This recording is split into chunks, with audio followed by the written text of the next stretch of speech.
etiquette, there is this intentionality or intention for you to make them feel important, for you to make them feel that they matter.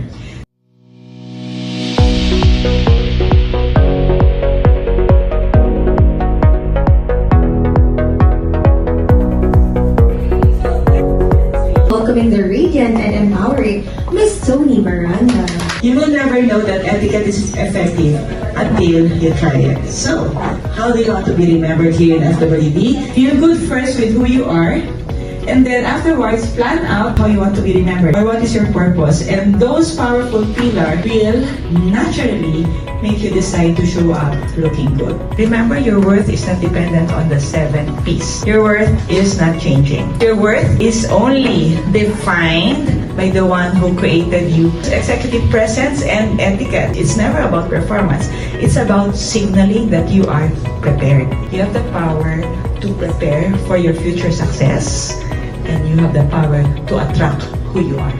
Remember, voice is a choice. Accept that we are limited. That's why we need to always work towards growth. Because you are only as good as today. What you have mastered up to today may not be useful for tomorrow. Etiquette has no intention to change you. Etiquette's intention is to level up you. We want your presence to be memorable.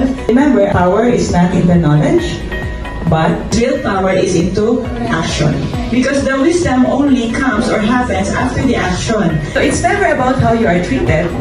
It's never about the person talking in front of you.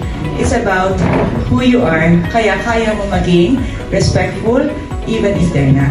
Remember that executive presence is never about performance. It's all about the message of preparedness. Appearance is a message before you open your mouth.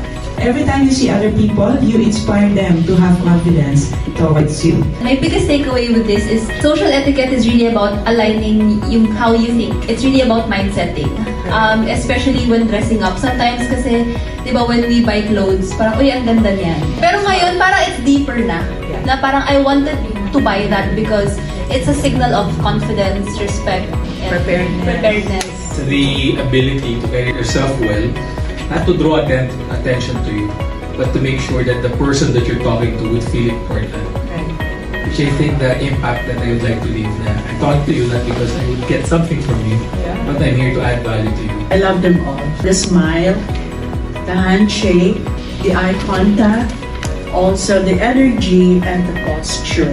Thank you very much. This is a new industry for me. This is a new line for me. So I'm very excited to learn this. And thank you very much for this opportunity. Na-remind ako na okay, it's still important to maintain yung etiquette. No? At all times, everyone should know this. And I hope ma-share natin talaga to. So thank you for this session. The way that you treat someone will really separate you from the rest. I'd like you to retain that fact that at the end of the day, it's not how good you look, but how you treat someone else.